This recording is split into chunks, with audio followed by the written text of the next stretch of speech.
Hello and welcome. My name is Matthias Schwenteck.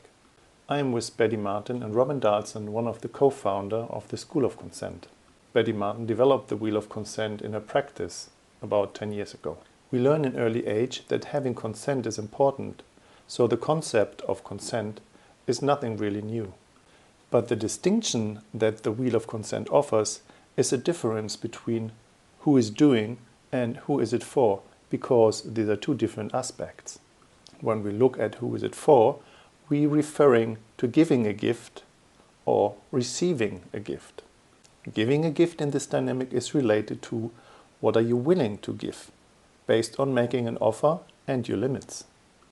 Receiving a gift is related to your desire and asking for what you want by making a request. The other dynamic here is a doing aspect, where someone is done to. These two different dynamics combined is creating the four different qualities we call the quadrants. When somebody is asking another for what they want, may I? Yes, you may. Or, will you? Yes, I will. Only with these questions answered, we are creating an agreement that gives the quadrants their name. Take, where the action goes this way. Allow, where the gift goes the other way. Serve, where the action and the gift goes the same way, and accept. This agreement is what we call the Wheel of Consent. Without these agreements, the quadrants and the wheel simply doesn't exist. The origin of the two questions are from the 3-minute game from Harry Fedders, making two offerings. What do you want me to do to you? And what do you want to do to me? Betty Martin narrowed these two broad offerings down related to touch. How do you want me to touch you? And how do you want to touch me? The Wheel of Consent is literally a visual concept of what happens when two people asking another these two questions when they play the 3-minute game. What we really emphasize in the teachings of the Wheel of Consent is the importance of the taking quadrant and the inflow of sensual stimuli when we're waking up the hands by feeling an object or another person. Here is where we differentiate between the direct route, the sensory experience of pleasure, while we choose an action for our own benefit, and the indirect route. Our action for our benefit is causing a reaction in the other person, and this reaction gives us pleasure.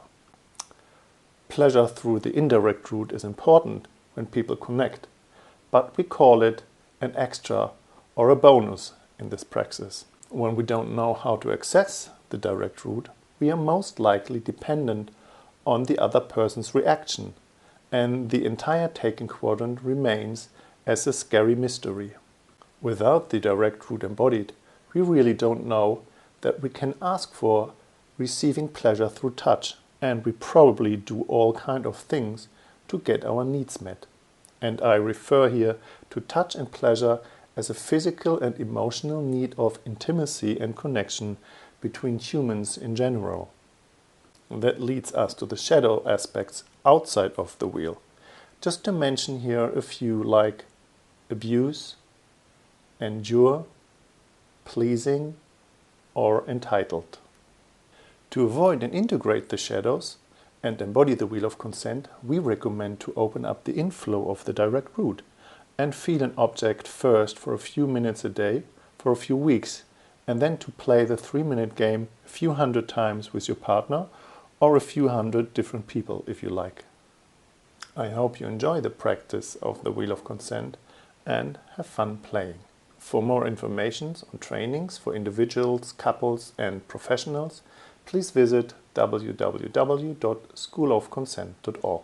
For waking up the hands, please visit the Facebook group in the section below. Thank you for watching. Please like and subscribe. Goodbye.